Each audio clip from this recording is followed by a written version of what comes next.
អ្នកធ្វើការរាល់ថ្ងៃក៏ប៉ុន្តែចុងខែគឺអត់ដែលសល់លុយសោះមានអ្នកខ្លះគឺជំពាក់លុយគេយកលុយមកចាយបង្គ្រប់ថ្ងៃផងដែរទៀតប្រហែលជាបងប្អូនកំពុងតែប្រព្រឹត្តកំហុសទាំង5យ៉ាងនេះហើយមើលទៅកំហុសទី1មកពីបងប្អូនអត់ដកលុយយកមកសន្សំនៅពេលដែលរកលុយបានអញ្ចឹងការដកលុយយកមកសន្សំនេះបងប្អូនបើសិនជាប្រាក់ខែយើងរកបានមួយខែ$100យើងគួរតែដក10ឬក៏20%យកទៅសន្សំហើយចាំសល់លុយប្រមាណចាំយើងបែងចែកទៅលើការចាយប្រចាំថ្ងៃរបស់បងប្អូនបើមិនចឹងទេបងប្អូនចាំតែចុងខែបានសល់ប្រមាណហើយទុកប៉ុណ្ណឹងគឺអត់ងាយសល់ទេបងប្អូនគឺបងប្អូនគ្រប់គ្រងពិបាកមែនតែនហ្មងទៅលើការចំណាយមួយហ្នឹងណាបាទអញ្ចឹងតម្រូវឲ្យបងប្អូនដកលុយដែលរកបានហ្នឹងយកមកសន្សំ10%សិនអញ្ចឹងឧទាហរណ៍ថាបងប្អូនទទួលបានប្រាក់ខែប្រចាំខែហ្នឹង$100យើងដក$10ដើម្បីយកមកសន្សំមកឬក៏ដក$20យកមកសន្សំមកទៅតាមជាក់ស្ដែងហើយការដកនេះកុំដកច្រើនពេកបងប្អូនតែដកច្រើនពេកវាប៉ះពាល់ទៅលើការចំណាយប្រចាំថ្ងៃរបស់យើងផងដែរណាបាទអញ្ចឹងគេឲ្យដកថាចន្លោះពី10ទៅ20%ឯងបងប្អូនណាបាទកុំដកច្រើនពេកបើសិនជាករណីយើងមានជីវភាពធូរធារនៅមួយប៉ាម៉ាក់បាទយើងញ៉ាំចុកអត់ចំណាយស្អីច្រើនផ្ទះជួលផ្ទះអីអាហ្នឹងគឺយើងអាចដកបានច្រើនផងដែរប៉ុន្តែសម្រាប់យើងផ្ទះជួលផងធ្វើដំណើរផងហូបចុកអីខ្លួនឯងផងអាហ្នឹងគឺយើងដកមុំទៅបានហើយកុំឲ្យប៉ះពាល់ទៅដល់ការចំណាយប្រចាំថ្ងៃរបស់យើងណាអញ្ចឹងកំហុសទី2មកពីយើងនឹងអត់បានកត់ត្រាចំណាយតែយើងអត់បានកត់ត្រាចំណាយបងប្អូនមិនដឹងថាមួយខែហ្នឹងយើងបានចំណាយទៅលើអីគេខ្លះទេមិនដឹងថាមួយថ្ងៃហ្នឹងគឺយើងចំណាយអីគេខ្លះទេបងប្អូនមានដឹងអត់ការចំណាយរបស់យើងណាមានចំណាយខ្លះគឺអត់ចាំបាច់ទេក៏ប៉ុន្តែយើងចេះតែទិញបងប្អូនណាឈានទៅដល់ចំណុចទី3ចំណាយតាមអារម្មណ៍ចំណាយតាមអារម្មណ៍នេះគឺពិបាកគ្រប់គ្រងមែនទែនបងប្អូនណាឧទាហរណ៍ថាបងប្អូនមានអារម្មណ៍ stress ហ៎ដាក់មកយូរពីយូរគុណលុយអស់30-40រៀលអាហ្នឹងរឿង stress បាទទី2សบายចិត្តសบายចិត្តពេកហីបាទដាក់មកយូរពីយូរទៀតបាទគុណលុយអស់30-40រៀលយ៉ាងទៅបាទទី3គឺមកពីអបសុកពេកចង់ទៅមើលកុនលេងទៅ relax ហីបាទវាធ្វើឲ្យអស់លុយទៀតអីចឹងទៅអ្នកខ្លះសុកស្រាប់តែទៅអូសមើលអេបថៅបាវទៅអូសមើលអេបលូដាបាទកំងចុះកំងឡើងមើលលុយឡើងស្ដើងបងប្អូនណាអានឹងចំណាយតាមអារម្មណ៍បាទអូខេឈានទៅដល់កំហុសទី4មកពីយើងមានបំណុលច្រើនពេក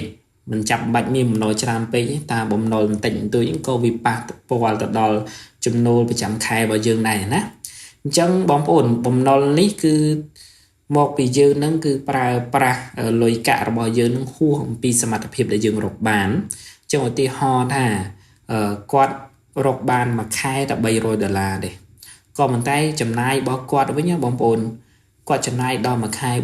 400-500អញ្ចឹងគាត់ខ្ចីលុយគេមកដើម្បីអ្វីបងប្អូនដើម្បីមកហូបចុកប្រចាំថ្ងៃរបស់គាត់ឲ្យគ្រប់អញ្ចឹងយើងអត់ធ្វើបែបហ្នឹងទេណាបងប្អូនយើងអត់ធ្វើបែបហ្នឹងទេយើងគួរតែលៃលកប្រាក់ដែលយើងរកបានហ្នឹងគឺចាយទៅតាមលទ្ធភាព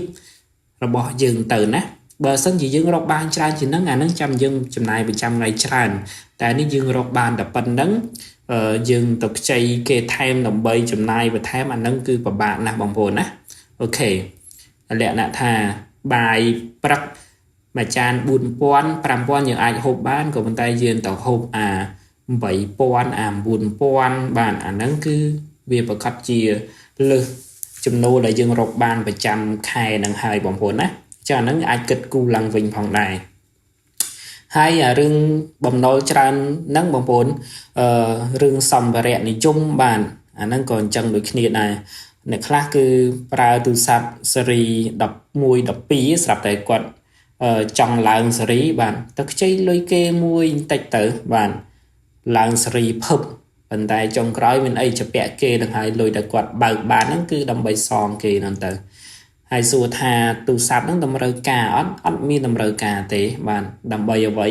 ដើម្បីតនសម័យអីចឹងទៅណាបាទហេបើសិនជាគាត់យកទូរស័ព្ទហ្នឹងមកដើម្បី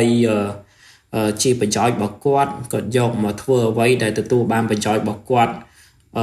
មកច្រើនអាហ្នឹងអត់អីអាហ្នឹងវាល្អវិញបងប្អូនណាបាទអូខេអញ្ចឹងឈានទៅដល់កំហុសទី5មកបើយើងគិតថាប្រាក់ខែហ្នឹងតិចពេកទន្សំមិនបានទេបងប្អូនប្រាក់ខែតិចច្រើនវាមិនសំខាន់ណាអ្វីដែលសំខាន់ណាបងប្អូនមានគំនិតក្នុងការដកលុយហ្នឹងយកទៅសន្សំអត់ឥឡូវឧទាហរណ៍ថាលុយ1000ដែលម្ដាយរបស់យើងឲ្យកាលពីឆ្នាំ2005 2006ច្រើនណាស់បងប្អូនអញ្ចឹងយើងដកតាម100ខ្មែរយកទៅសន្សំហ្នឹងក៏វាបានដែរអញ្ចឹងយើងធៀបអញ្ចឹងណាបងប្អូនអញ្ចឹងបើសិនជាយើងចាំប្រាក់ខែ$1500ហើយចាំដកមួយខែ$200សន្សំនឹងកាលណាបានមិនងាយបានទេបងប្អូនណាអញ្ចឹងខ្ញុំសរុបឡើងវិញបងប្អូនកំហុសទាំង5យ៉ាងដែលបងប្អូនបានស្ដាប់មិញនេះណាបាទទី1គឺបងប្អូនឈប់គិតថាតើតែចុងខែចាំដកលុយសន្សំមិនអីនៅពេលដែលដើមខែទទួលបានប្រាក់ខែហើយបងប្អូនដក10%ឬក៏20%យកមកសន្សំមកហើយបងប្អូនត្រូវចេះកត់ត្រាចំណាយផងដែរថាមួយថ្ងៃហ្នឹងគឺយើងចំណាយអីគេខ្លះហើយបងប្អូនឈប់ចំណាយទៅតាមអារម្មណ៍ហើយកុំជពាក់គេហើយកុំឲ្យគិតថាតតែប្រាក់ខែច្រើនចាំសន្សំអញ្ចឹងវីដេអូនេះមានប៉ុណ្ណឹងបាទបងប្អូនពេញចិត្តជួយចុច Subscribe វីដេអូខ្ញុំមួយផងដែរណាបាទសូមអរគុណ